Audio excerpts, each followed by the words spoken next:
আমি মধ্যমগ্রাম থেকে বেরিয়ে পড়লাম।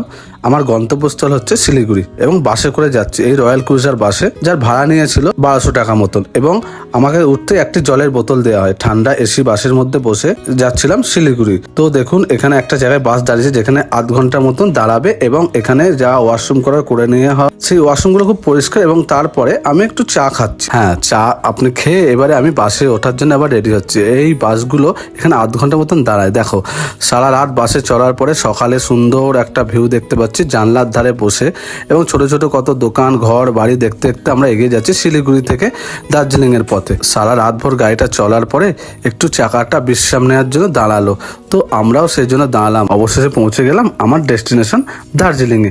দেখুন সামনে কি সুন্দর চকচকে রাস্তা এবং পাহাড়ের যে ঘরগুলো দেখতে খুব সুন্দর লাগে। আমি এসি মে মাসে, আমি ভেবেছিলাম এখানে খুবই গরম থাকবে, কিন্তু প্রচুর ঠান্ডা এখানে।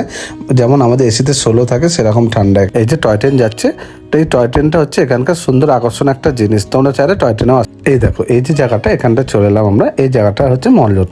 যারা রেগুলারলি দার্জিলিং আসো তারা এই জায়গাটা তো অবশ্যই জানো, এবং যারা জানো না তাদেরকে বলে দিই, এই জায়গাটা একটু বসে সময় কাটানোর জন্য খুব সুন্দর জায়গা। সকাল সন্ধ্যা দুই সময়ে লোক থাকে এখানে। শিলিগুড়ি থেকে দার্জিলিং আসতে আমার সময় লেগেছিল 3.5 থেকে 4 ঘন্টা মতন। এবং আমি মল রোডে এসে কিছু প্রিয়জনের জন্য আমি জিনিস কিনে নেবো। আমার কেনাকাটা কমপ্লিট হয়ে গেছে। কেনাকাটা কমপ্লিট হওয়ার পরে আমি আস্তে আস্তে এগিয়ে যাচ্ছি যেখানে সবাই ফটো তোলে দার্জিলিংয়ে এসে।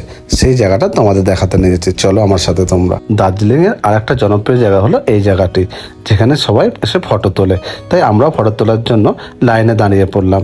এবং আমরা ফটো তুলে লাইন দিয়ে দাঁড়াতে হয় এই কারণে, কারণ এখানে মানুষের প্রচুর ভিড় থাকে ফটো তোলার জন্য। দার্জিলিংয়ের সুন্দর দিনগুলো শেষ করে আবার বাড়ি ফেরার সময়টা সত্যি একটু অন্যরকম লাগে।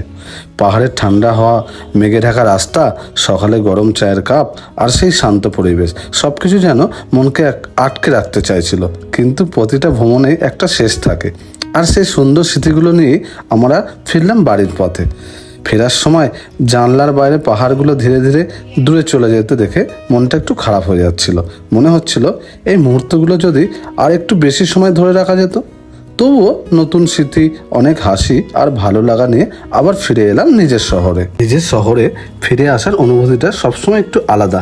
দার্জিলিংয়ের পাহাড়, ঠান্ডা হাওয়া আর শান্ত পরিবেশ পেছনে ফেলে যখন আবার শহরের চেনা রাস্তাগুলো চোখে পড়লো, তখন মনে হচ্ছিল যেন এক টুকরো সুন্দর স্বপ্ন শেষ হয়ে গেল। তবুও নিজের শহরে একটা আলাদা টান আছে। চেনা মানুষ, চেনা রাস্তা আর ঘরের সেই আপন গন্ধ, সব কিছু আবার মনকে স্বস্তি দিল। ভ্রমণের সুন্দর স্মৃতিগুলো মন ভরে নিয়ে আবার শুরু হলো ব্যস্ত শহরের রোজকার জীবন। কিন্তু মনে একটা ছোট্ট অংশ এখনো যেন পাহাড়ের মাঝেই রয়ে গেছে। করে বাড়ি ফেরার সেই মুহূর্তগুলো আজও মন ছুঁয়ে যায়। জানালার পাশে বসে দূরে ছুটে চলা গাছপালা, ছোট ছোট স্টেশন আর সন্ধ্যায় নামার আলো, সব কিছু মিলিয়ে ফেরার পথটাও যেন একটা আলাদা গল্প হয়ে উঠেছিল। মাঝে মাঝে মনে হচ্ছিল ট্রেনটা যদি আর একটু ধীরে চলতো, তাহলে হয়তো এই সুন্দর অনুভূতিগুলো আরও কিছুক্ষণ ধরে রাখা যেত।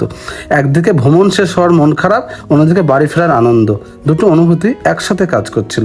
ক্লান্ত শরীর হলেও মনটা ভরে ছিল অনেক সুন্দর স্মৃতি আর ছোট ছোট আনন্দে।